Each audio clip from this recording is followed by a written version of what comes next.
Welcome, brothers and sisters, to Mormon Movie Reviews, where LDS movie lovers belong. My name is Steve A's, and today is November 3rd, 2022, and this is episode 51, and we will be reviewing Charly, released in 2002, with a running time of 104 minutes.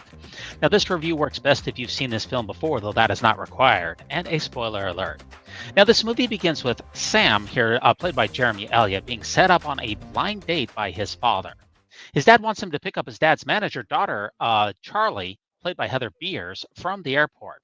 Now, Sam is reluctant, but after his dad bribes him with some money and the keys to his car, he goes to pick Charly up. Now, Sam shows her a good time on the town. Well, as much of a good time as you can have in Salt Lake City. Now, Charly, she's an artist and not a Mormon. And she's almost engaged and living with her boyfriend, Mark, in New York City. She's out in Utah to visit her family, particularly her grandmother, who's setting up an art exhibit. Sam, on the other hand, he's a very straight-laced Mormon who's looking for someone to go to the celestial kingdom with and live happily ever after. Now, Charly, she's intrigued by the concept of living happily ever after, so Sam arranges for her to have a discussion with the LDS missionaries after they have a hot date on Temple Square. Now, she finds the whole Mormon religion ridiculous, but Sam tells her to pray about it. Now, they pray together, and she still thinks that Sam is crazy. Nevertheless, they enjoy spending time together, and she goes to church with him on Sundays. She reads the Book of Mormon and begins to believe. She feels something when she reads it. She feels like someone is listening when she prays. She asks Sam, "Do you really believe all this stuff?" And he responds, "No, I don't believe it. I know it."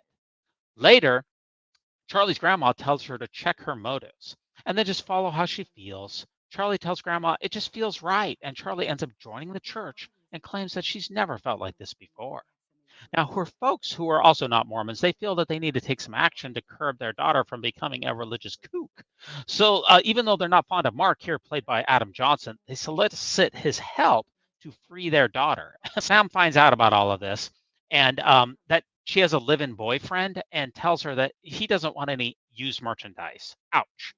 Now, Charly flies back to New York and Sam follows her, but she's also broken up with Mark. And a crazy love triangle ensues in which Charly is playing hard to get with everyone. Now, who is going to get Charly? Now, Sam follows her to an art class. He's not going to give up, folks.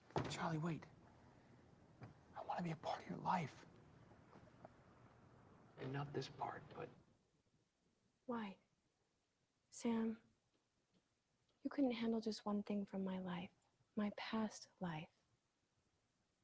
Life is too short and too hard to not feel safe with the one you love. Ooh. You've given me something I'll have forever. I just can't have it with you. Go home, Sam. Ouch. I felt that from here. But hey, Sam is he's not the only one trying to hook up with Charly. Don't forget Mark, he's still around. Now he lays on the charm in one last ditch effort to try to win Charly back. Sam, he's consumed with loneliness and jealousy. So he breaks into Charly's apartment to try to split up the couple. And apparently it works because Mark and Charly, they call things off for good. Sam, he also sees the writing on the wall and he flies back home to Utah. But Charly, she follows him to Utah where they declare their eternal love for one another and get married.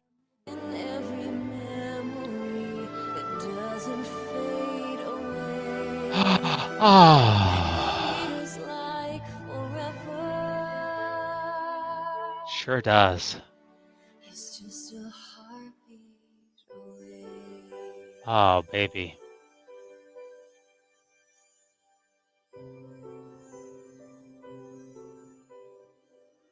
And honestly, that's where the movie should have ended. The newlyweds, they end up not living happily ever after because Charly develops cancer. Now, since they have lived good lives and been good, faithful Mormons, Sam thinks that God is going to heal her, and he gives her a special blessing.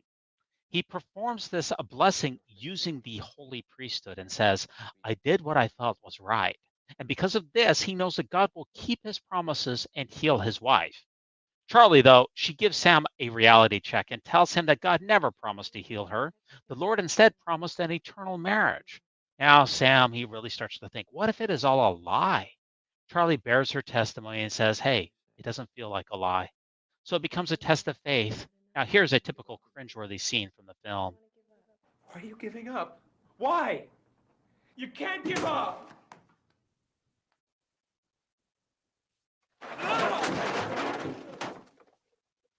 He says he's a God of miracles? Well, why not now? I've done my part. All I want is one lousy little miracle.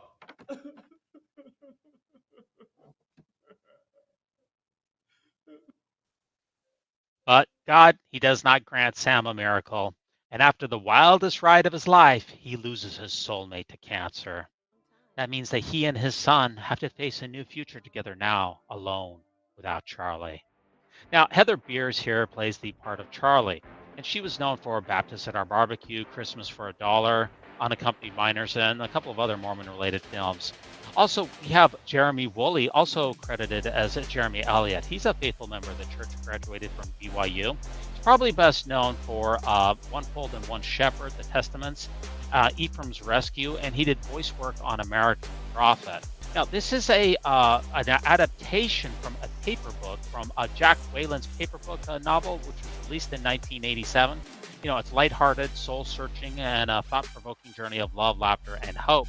This is probably the best-selling Mormon book of all time.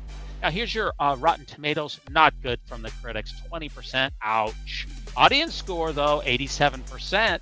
And you'll notice this is in the genre of romance. This is a PG film. But this is the best review that I can give to you because it represents my sentiments. Charly will divide its audience into two separate groups, those reaching for more tissues and those begging for mercy. Now, let me give you some closing thoughts here. This film really would have worked better as a simple romantic comedy because the cancer section seems forced. I do remember reading this book, and it's really a better book read than it is a movie. I thought that the on-screen chemistry between Sam and Charly is good. Even though the movie was not well received by critics and has some really cringy moments, this is perhaps the best Mormon romance movie of all time. Now, thanks so much for joining me to review this film. Please like, subscribe, and leave a comment. And join us next time for another episode of the Mormon Movie Reviews, where LDS movie lovers belong, in which we will review The Pump. So long.